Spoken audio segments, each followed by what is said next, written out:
পায়েল ছুটছে পিছের পিছনে। আগে দাদা যাচ্ছে, তারপর পায়েল যাচ্ছে, এবার চলে গেছে পিছনে। সরে যা, আগুনি পা দিয়েছিলি, সরে যা সরে যা। সেটা তো সবাই জানে, এটা তো নিয়ম মানে।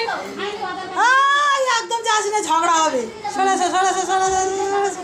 হ্যাঁ, ছাড় হয়ে গেছে, ছাড় হয়ে গেছে, ঠিক আছে। আসবেন দেখ দাদা যাচ্ছে, দেখ।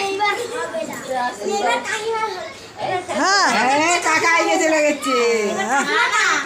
হ্যাঁ, কাকা যাবে, কাকা রানী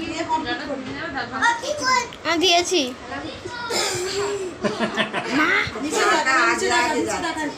কাকা কিচেন কাকা নড়বেই না, আর একবার ঘুরিয়ে দে আর ঠিক আছে, হয়ে গেছে তো।